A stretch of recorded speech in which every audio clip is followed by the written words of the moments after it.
नमस्कार साथियों, एक बार फिर से आप सभी का स्वागत है हमारे इस रिपोर्ट में, जहां हम आज एक नए टॉपिक पे आपसे डिस्कस करने वाले हैं। ये टॉपिक नया जरूर है लेकिन बहुत दिलचस्प है और मुझे लगता है कि ये मैसेज आप तक पहुंचनी चाहिए, क्योंकि बिहार में चुनाव है और प्रथम चरण के चुनाव का जो चुनाव प्रचार है उसको विराम लगा दिया गया है। यानी 6 नवंबर को प्रथम चरण का चुनाव होने वाला है। अब मतदाताओं के बीच में बड़ा कंफ्यूजन है कि किस पार्टी को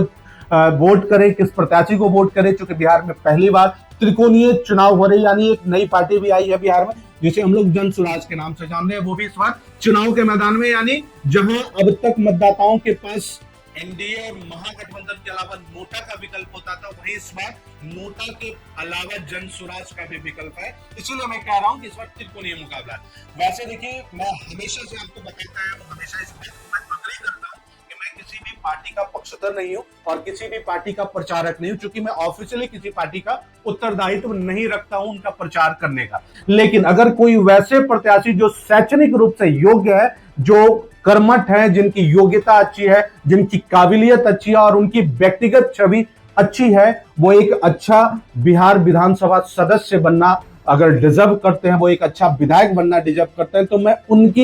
उनके सम्मान में और उनके लिए वोट का अपील करता हूं, मतदाताओं के पास तक वो मैसेज जरूर समझाता हूं, उन तक मैसेज ये मैं भेजने का, प्रेषित करने का कार्य करता हूं। आज जो हम इस नए टॉपिक पे बात करने हैं, ये है बिहार का पटना, राजधानी पटना का एक सबसे महत्वपूर्ण विधानसभा क्षेत्र कुम्हरार विधानसभा, जिसको 183 कंस्टिट्यूएंसी के नाम से जानते हैं, कुम्हरार विधानसभा। कुम्हरार विधानसभा का टॉपिक इसलिए भी मैं डिस्कस कर रहा हूं, ध्यान से सुनिएगा और अंत तक सुनिएगा। बड़ा दिलचस्प बात है कि ये जो कुम्हरार विधानसभा, इसका इतिहास बहुत मतलब अलग रहा है। इतिहास इसलिए भी अलग रहा है कि ये पिछले कई टर्म से बीजेपी के अरुण कुमार सिन्हा, जो कायस्थ समाज के नेता हैं, वो पिछले कई 4 टर्म से विधायक रहते आ रहे और भारी अंतर से वो विधायक बनते आ रहे थे। लेकिन पहली बार जब जन स्वराज की एंट्री होती है, तो जन स्वराज ने एक वैसे उम्मीदवार को यहां सिंबल देने का काम किया जो अपने आप में एक बहुत प्रख्यात चेहरा थे। जी हां, मैं बात कर रहा हूं प्रोफेसर केसी सिन्हा, जिसे हम लोग कृष्ण चंद्र सिन्हा के नाम से भी जानते हैं। 10वीं, 11वीं और 12वीं के जो बच्चे हैं, वो जब मैथ्स का बुक पढ़ते हैं तो उस समय केसी सिन्हा का बुक जरूर उनके पास आता होगा और कहीं ना कहीं वो केसी सिन्हा के नाम से जरूर रूबरू होंगे। वही केसी सिन्हा जो मैथ की पुस्तक के लेखक रहे हैं। कई विद्यार्थी, मतलब आप ये समझ लीजिए, केसी सिन्हा किसी एक पीढ़ी के शिक्षक नहीं रहे, केसी सिन्हा कई पीढ़ियों के शिक्षक रहे हैं। उसके अलावा जो केसी सिन्हा का व्यक्तिगत प्रभाव है वो युवाओं के बीच है, क्योंकि युवा उनके पुस्तक पढ़ते हैं। केसी सिन्हा की छवि स्वच्छ है, मतलब बेदाग है, किसी प्रकार का कोई दाग नहीं है, कोई लांछन नहीं है, कोई आरोप नहीं है। अभी तक वो शिक्षा के क्षेत्र में सेवा देते आए थे। मैं उसी केसी सिन्हा की बात कर रहा हूं जो बिहार के 12 अन्य विश्वविद्यालयों के कुलपति रह चुके हैं। अब वो राजनीति की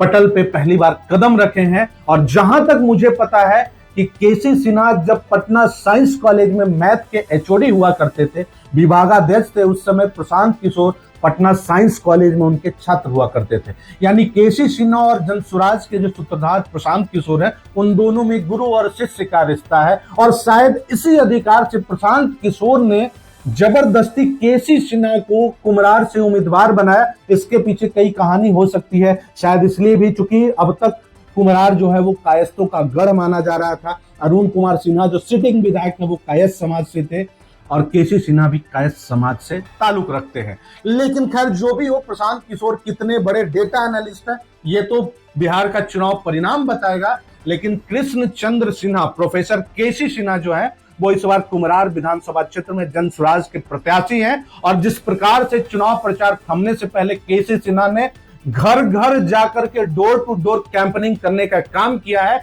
12 यूनिवर्सिटी के वाइस चांसलर होते हुए वो घर घर जाकर के हाथ जोड़कर वोट मांगने के लिए जो वो अपील किया, मुझे लगता है कि यह कुम्हरार के मतदाताओं के लिए सबसे बड़ा प्रश्न चिन्ह है कि अगर कुम्हरार की जनता अभी भी जातिवाद और गढ़ को लेकर के चलती है, तो शायद कुम्हरार जैसे ऐतिहासिक और शैक्षणिक क्षेत्र का विकास कभी संभव नहीं हो पाएगा। ऐसा मैं इसलिए भी कह रहा हूं क्योंकि प्रोफेसर केसी सिन्हा भले ही वो कायस्थ समाज से ताल्लुक रखते हैं, लेकिन केसी सिन्हा किसी जाति और धर्म से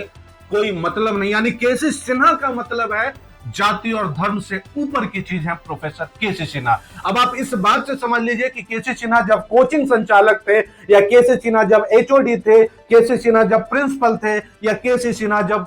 प्रोफेसर थे, या केसी सिन्हा जब वाइस चांसलर थे, तो उनके पास हर जाति और हर समुदाय के छात्र उन तक पहुंचते थे और केसी सिन्हा सारे छात्रों की बातों को, उनकी अपील और उनकी मांगों को तत्परता से सुनते थे और उस पर अमल करते थे। आज जब केसी सिन्हा चुनाव मैदान में है, केसी सिन्हा को ऐसा सौभाग्य प्राप्त है कि उनके द्वारा पढ़े हुए छात्र देश और विदेश के कोनों कोने में बसे हुए हैं। और आज मैंने इस चीज को अनुभव किया है कि कोई सिंगापुर से चलकर आया, कोई यूरोप की कंट्री से चलकर आया, कोई ऑस्ट्रेलिया और यूएसए वीडियो के माध्यम से अपील कर रहा है कि उनके प्रोफेसर साहब, उनके गुरु केसी सिन्हा को आप वोट जरूर कीजिएगा। यानी जिस तरीके से वैश्विक प्रचार किया जा रहा है प्रोफेसर केसी सिन्हा के लिए, मेरा यह मानना है कि शायद ये कुम्हरार को बदलने के लिए, कुम्हरार के मतदाताओं के लिए एक बहुत बड़ा अवसर है कि जहां पहली बार कुम्हरार के मतदाताओं के सामने एक शिक्षित उम्मीदवार होगा, जिसके पास एजुकेशन को लेकर विजन है,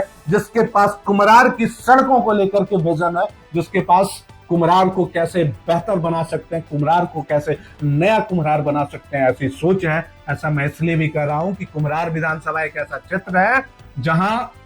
दो यूनिवर्सिटी, दो विश्वविद्यालय हैं। जी हाँ, मैं बात कर रहा हूं पटना यूनिवर्सिटी और पाटलिपुत्रा यूनिवर्सिटी। वो आज भी कुम्हरार विधानसभा क्षेत्र के अंतर्गत है। और आपको तो पता ही है कि प्रोफेसर केसी सिन्हा पटना यूनिवर्सिटी के भी वाइस चांसलर रह चुके हैं। यानी कि प्रोफेसर केसी सिन्हा के साथ युवाओं का जो समर्थन है, युवाओं का जो सहयोग है, और मैं तो देखता हूं उनके चुनाव प्रचार में मतलब हर वर्ग के लोग, युवा हो, मतलब जो वृद्ध लोग हैं, बूढ़े लोग हैं, जवान लोग हैं, हर वर्ग के लोग उनके चुनाव प्रचार में उनके साथ शामिल हो रहे हैं। और मैंने कई इंटरव्यू भी उनका देखा, तो मैंने यही पाया कि शायद बिहार के लिए ये पहली बार ऐसा अवसर है कि प्रोफेसर केसी सिन्हा जब चुनाव प्रचार में जा रहे थे, तो जहां केसी सिन्हा हाथ जोड़कर वोट की अपील कर रहे थे, वहीं सामने वाले लोगों ने उनका सम्मान किया, उनका पैर छूकर। अब तो आप समझ ही गए होंगे कि अगर आपके सामने कोई हाथ जोड़कर वोट की अपील करे और अगर आप उनके हाथ को थाम करके उनके पैर को छूते हैं,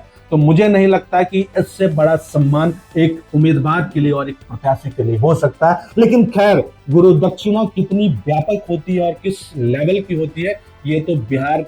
विधानसभा का चुनाव परिणाम बताएगा। लेकिन यह मैं मतदाताओं से अपील करने आया हूं, खास करके कुम्हरार के मतदाताओं से, कि बिहार में पहला ऐसा अवसर होगा कि इतने शैक्षिक व्यक्ति, इतने बड़े शिक्षा के विद्वान, जो ना जाने कितने डीएम और एसपी को पढ़ा करके डीएम और एसपी बनाए, कितने युवाओं को उन्होंने अभी तक रोजगार का अवसर दिया, उनको उस काबिल बनाया, आज वो चुनाव के मैदान में। मुझे नहीं पता कि केसी सिन्हा एक राजनेता के रूप में कितना सफल हो पाएंगे, कितना स्थापित हो पाएंगे, लेकिन अगर उनमें इच्छा शक्ति है, उनमें कुम्हरार को बदलने का और बिहार को बदलने का अगर इच्छा शक्ति है, तो मुझे लगता है कि कुम्हरार के मतदाताओं को और कुम्हरार के युवाओं को उनका समर्थन करना चाहिए, उन्हें वोट देकर के बिहार विधानसभा तक पहुंचाना चाहिए, ताकि आप ये देखिए जो गणित के उलझनों को सॉल्व करते आए थे, वो राजनीति के तिकड़मबाजी में कैसे उलझ कर रह जाते हैं, या कोई नया समाधान निकालते हैं, नया कुम्हरार बनाते हैं। आपने इस वीडियो को अंत तक देखा है, इसके लिए बहुत बहुत धन्यवाद। और मैं आपसे एक अपील यही करूंगा कि इस मैसेज को, इस संदेश को